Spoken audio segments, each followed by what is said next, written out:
through God of War 4, there was one scene in particular that caught my attention. This scene discusses some of the overarching themes in God of War 4, and it has a lot of meaning to it, especially when you look back at the history of the characters. Here is the scene.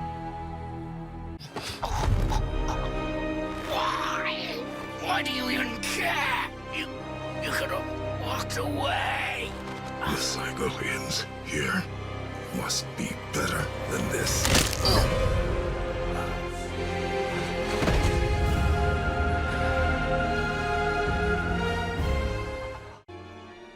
Boy, listen close. I'm from a land called Sparta.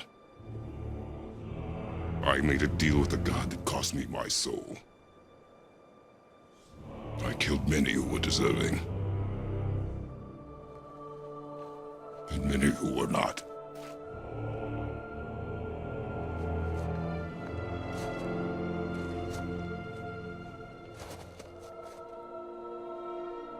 I killed my father. That was your father in hell. Is this what it is to be a god? Is this how it always ends? Sons killing their mothers? Their fathers? No. We will be the gods we choose to be. Not those who have been. Who I was is not who you'll be. We must be better. The themes I alluded to earlier are that of aiming to become better than our predecessors, rather than following their same fate. It can also be seen as breaking the cycles that have plagued the ones that came before you, which in a way can be related to becoming better. The two phrases said by Kratos that encapsulate these themes are "we must be better" and "the cycle ends here." Before I go more into this, it would be best to explore the past of Kratos' lineage to get a better understanding of things. First, let's explore the mythology of the Greek pantheon, starting with Cronus. Cronus was the father of Zeus, being born from Uranus, which was the sky, and Gaia, which was the earth. Eventually, Cronus would go on to overthrow his father, castrating him and becoming the king of the Titans.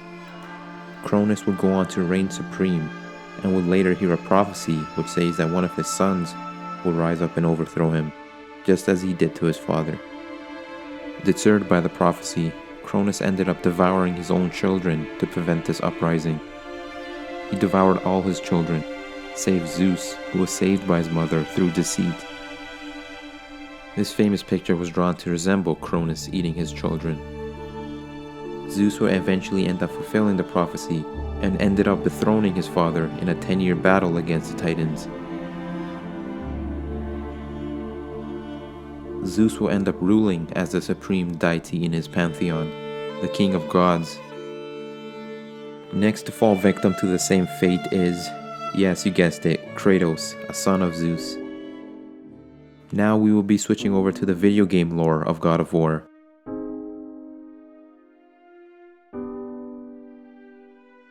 The story of Kratos in the God of War trilogy has him exacting his revenge on the gods of the Greek pantheon. In God of War 1, Kratos was blessed by the God of War Ares to do his bidding, and was later tricked to slaughter his own family. Kratos would then start a bloody massacre of all the gods that got in his path, killing everyone and everything, until he finally reached his father, who he would overthrow and kill. By now, you must have noticed the cycle that has been going on. The son heroically defeats the evil tyrant father, who then goes on to become a tyrant of his own right, and then his son rises up to overthrow him. The cycle continues on, as does life and death. Even if you do not take family into account, this is a common theme in history. The once oppressed rises up to combat the terrors and succeeds, only to become the same evil they wanted to suppress. They are then defeated and the cycle repeats itself. All this could have very well been fate or some kind of prophecy, But what I am more inclined to believe is that the throning of tyrant will make you the king, giving you absolute power. And absolute power absolutely corrupts, which eventually turns you into another tyrant. If all on Olympus will deny me my vengeance, then all on Olympus will die. I have lived in the shadow of the gods for long enough. The time of the gods has come to an end. Anyways, back to the topic on hand. By the time of God of War 4, the cycle has been going on for generations, and Kratos notices that once he gets a son of his own. After his bloody past, he wanted to leave all of it behind and start a new life. He did not want to make the same mistakes as his forebears. He wanted to tread on a better path along with his son. Even though Kratos has fallen prey to this cycle that started long before him, he's now given the task to teach his son that we must not blindly follow the path of our fathers. There is much to be learned from them, but we must strive not to be similar, but better. Better in all the ways that they have failed in. We must inherit their strengths, but not their weaknesses. When Kratos says we must be better, he does not mean it in a sense of overthrowing our fathers with strength and rage, which is what the previous generations have been doing. He meant it as, we must be better by not blindly following the same fate of the other gods. Instead, we should understand the Father, learn from the Father, so we do not make the same mistakes. They do not need to conform to the same path of blood, violence, and war. Just because they are gods does not mean that they will succumb to the same inner demons that plague the others. In a way, he is telling his son that we must not work to compete and eventually rise up to kill each other, but instead, we must work together to become better. With that said, everything I mentioned can be related back to yourself. You do not need to follow the same path as your predecessors. Just because your ancestors were weak, violent, ignorant, or any other trait you can think of, it doesn't mean that you will be the same thing. Again. Again! Stop it! Again!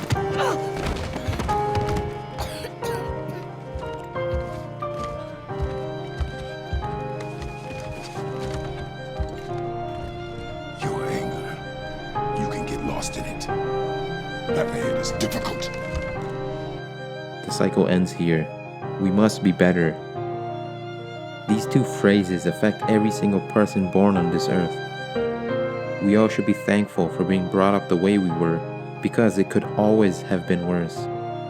We are all raised in the best time possible in the history of our species. All that said, despite our privileged upbringings, we are not perfect. We go through many trials in life, and that is what helps shape us to become who we are today. Regardless of our choices, we unconsciously pick up many habits from our caregivers, many of their tendencies and toxic traits. This also shapes us considerably. Just through what we pick up from our caregivers, we very well could end up on the same path as them. Some examples include the anger that is passed on from generations, the fear passed on from generations. It is sort of like we were fated to do the exact same thing over and over again. That may be the case. Who am I to say so? Genetics may even be involved. To what extent? We do not know, but we cannot alter genetics as easily as other things, so I won't be talking much about that. That said, there is no denying the similarities of how we were raised. Unknowingly, we pick up our parents' traits and behaviors. The way they behave and treat you is picked up by your subconscious mind, and it is then tasked to respond the same way when you are on the other side of the situation, many years down the road. Chances are that you will be raised the same way your parents were. Same with your grandparents and their ancestors. Although technology has changed just a lot, the core beliefs you were taught were probably taught to your predecessors as well, and passed on to you. The same problems you faced in the past are similar today, except that your problems are either augmented or nullified by technology. Even though technology has made us vastly different than our older generations, we still share many similarities with them. The ghosts of the past are hard to escape and have more influence on you than you think. As for Kratos, he did the same thing to his father, as did Zeus with his. Although Kratos wasn't there to witness it, he still went on the same path of patricide. They both had similar conquests to take their fathers down, even though they never met their respective fathers. This is an extreme example of following the same path as your predecessors, and it is these events in the past which make Kratos' words so important. He has lived through these terrible cycles, and it is only until God of War 4 that he figures it out. We must be better. The cycle ends here. No matter the circumstances of our upbringing, we must strive to be better. We must circumvent our subconscious conditioning, or else the cycle will continue on. The cycle of blood, the cycle of anger, the cycle of degeneracy, the cycle of shame, the cycle of hate. All these cycles you have even yet to realize.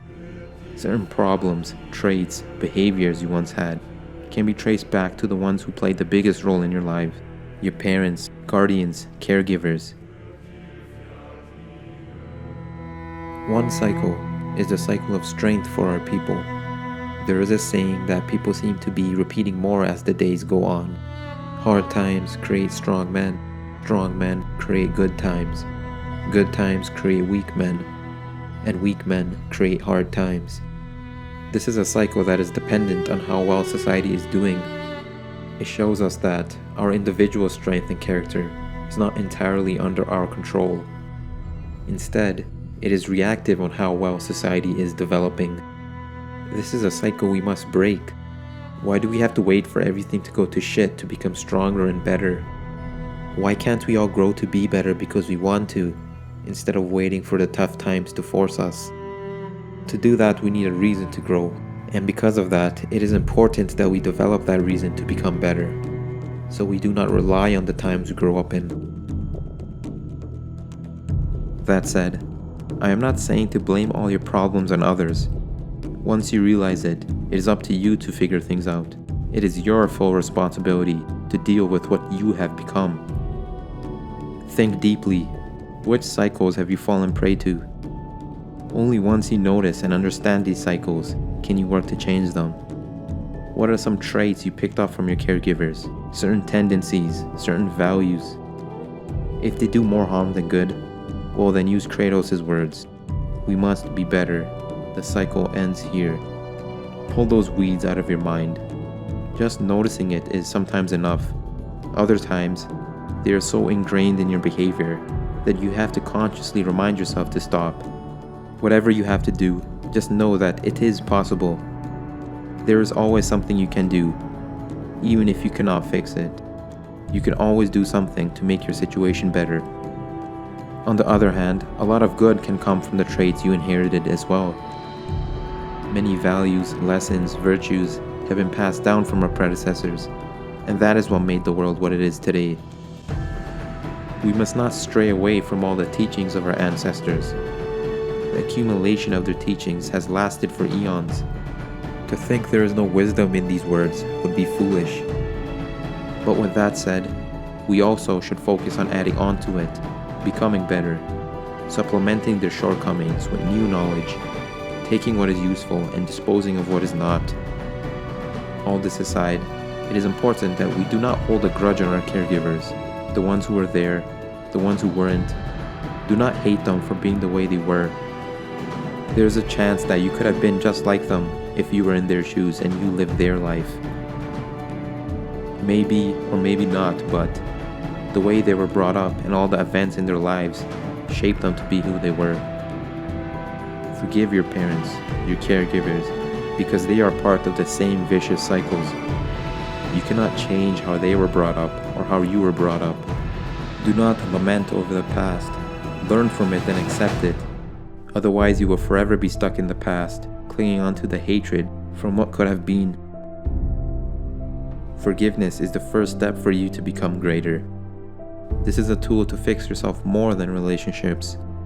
If you cannot forgive, you will forever remind yourself of who you have become, and you will never change with all the added emotions weighing you down. It is from here that you can focus on being better. Only once you do this can you escape the victim mentality and work to better yourself and break out of this conditioning. The energy of the hatred, the negative feelings towards your caretakers, would be better used to advance yourself. Confronting the past is another prevalent theme in the game. The God of War theme shown earlier often mentioned confront the past, and for good reason. We saw pretty much every major character do this, from Kratos and Atreus to even Baldur and Freya. Most characters often run away from their past, and this is something that is very similar to all of us in real life.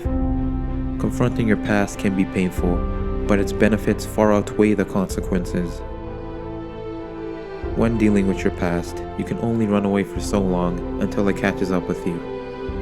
If you don't confront it, sooner or later you will find yourself living in the past, drowning in regret and other negative feelings. Furthermore, you'll never fully learn from your mistakes unless you confront the past. If you spend your days ignoring it, you'll be prone to repeating the same cycles you were set in. I believe that is why this was mentioned in the God of War theme. Confronting your past is the first step to atonement. This is a necessary step in dealing with regret. If you choose to run away from it, you are just postponing it for another day. The more you postpone it, the stronger these dark feelings and thoughts will get, and eventually it will bite you back without you even knowing what happened.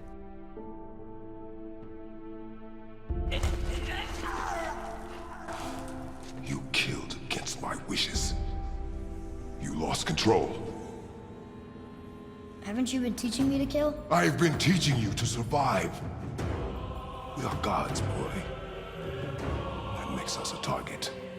From now until the end of days, you are marked. So I teach you to kill, yes, but in defense of yourself. Never as an indulgence. Nobody cared about him anyways. What's the difference? There are consequences to killing a god! Why? How do you know? How do you know?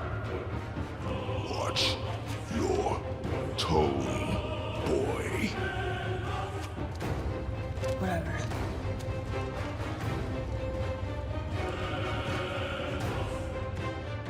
For us to collectively get better as a whole, it must start with the individual. We must all strive for these changes. We must be stronger. We must control our anger. We must show courage and strength in the face of adversity. We must be smarter. We must be wiser than we were yesterday. We must strive to be better than all of those who came before us. If not, then all their sacrifices would have been in vain. Because it is only by standing on the shoulders of giants that we have been able to progress this far. It is our duty to our predecessors to pass on their lessons, pass on their strengths, their wisdom, but not their destructive tendencies. We must not pass on their shortcomings, so we eventually suffer the same fate.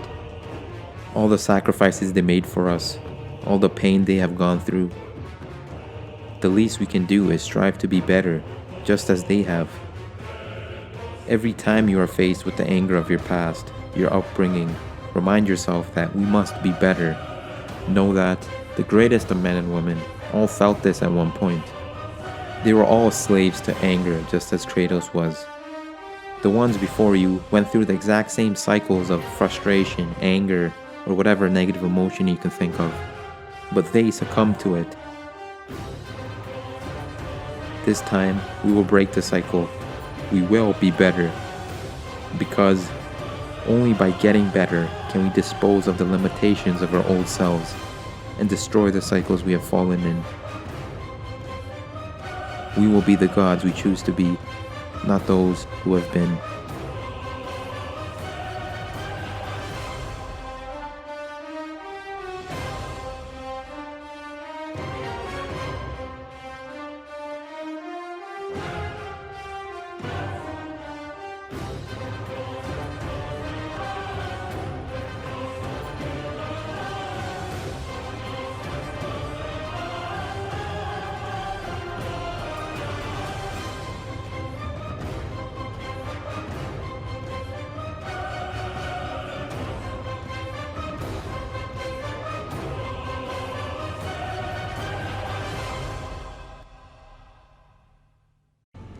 Power of this weapon, any weapon, comes from here. But only when tempered by this. By the discipline, the self-control of the one who wields it. That is where the true strength of a warrior lies. You must never forget that.